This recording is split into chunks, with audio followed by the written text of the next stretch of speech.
அணுசக்தி super power ஆகும் India, ஆஸ்திரேலியாவுடன் dealing, parcel அனுப்பப்படும் யுரேனியம். ஆஸ்திரேலியாவுடன் மிகப்பெரிய அணுசக்தி ஒப்பந்தத்தை இந்தியா மேற்கொண்டுள்ளது. இந்த ஒப்பந்தம் 2 நாட்டு உறவில் மட்டுமின்றி இந்தியாவின் அணுசக்தி ஆற்றலிலும் பெரிய மாற்றத்தை ஏற்படுத்தும் என்று எதிர்பார்க்கப்படுகிறது. ஆஸ்திரேலியாவுக்கு அரசுமுறை பயணம் மேற்கொண்டுள்ள இந்திய பிரதமர் நரேந்திர மோடி அந்நாட்டு பிரதமர் அந்தோனி அல்பானீஸை சந்தித்து பேசியுள்ளார். இந்த சந்திப்பில் இந்திய அணுசக்தி துறையின் தலையெழுத்தையே மாற்றக்கூடிய வரலாற்று சிறப்புமிக்க யுரேனியம் விநியோக ஒப்பந்தம் இறுதி செய்யப்பட்டு அதிகாரப்பூர்வமாக கையெழுத்தாகியுள்ளது. உலகிலேயே மிக அதிக மக்கள் தொகை கொண்ட நாடான இந்தியாவின் மின்சார தேவையை பூர்த்தி செய்யவும் மற்ற அணு ஆராய்ச்சிகளுக்கு பயன்படுத்தவும் வகை செய்யும் விதமாக இந்த ஒப்பந்தம் செய்யப்பட்டுள்ளது. உலகில் கண்டறியப்பட்ட ஒட்டுமொத்த யுரேனியம் வளத்தில் சுமார் 28% ஆஸ்திரேலியாவில் உள்ளது. ஆனால் ஆச்சரியம் என்னவென்றால், ஆஸ்திரேலியா தனது நாட்டில் அணுமின் நிலையங்களையோ அல்லது அணு ஆயுதங்களையோ பயன்படுத்துவதில்லை. தங்களது யுரேனியம் முழுவதையும் அவர்கள் ஏற்றுமதி மட்டுமே செய்து வருகின்றனர்.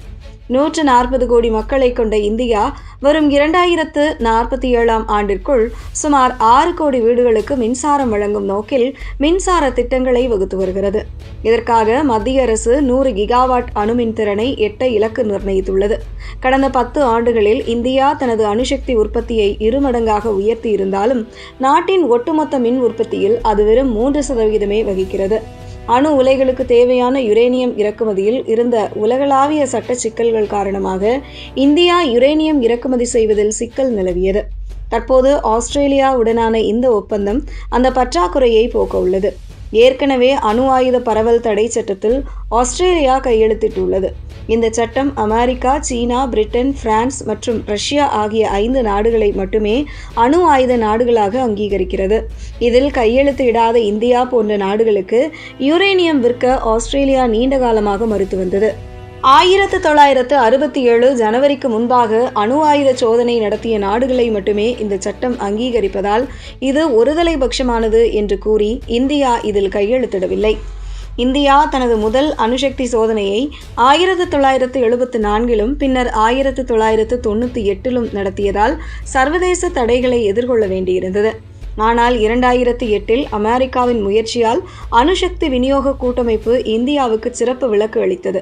அதனைத் தொடர்ந்து கனடா உள்ளிட்ட நாடுகளுடன் இந்தியா ஒப்பந்தம் மேற்கொண்டது. ஆஸ்திரேலியாவுடனும் கடந்த 2015 கொள்கை அளவிலான அணுசக்தி ஒப்பந்தம் போடப்பட்டாலும் பல்வேறு சட்ட சிக்கல்களால் இந்த ஒப்பந்தம் மேற்கொள்ளப்படாமல் இருந்தது. யுரேனியம் மட்டுமின்றி 2 நாடுகளும் இராணுவம், விண்வெளி ஆகிய துறைகளிலும் ஒன்றாக சேர்ந்து பணியாற்ற இதில் முடிவெடுக்கப்பட்டுள்ளது.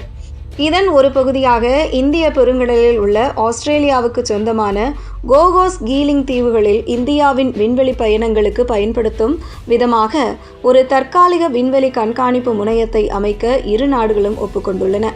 இது இந்தியாவின் ககன்யான் போன்ற எதிர்கால விண்வெளி திட்டங்களுக்கு பலமாக அமையும் என்பது குறிப்பிடத்தக்கது.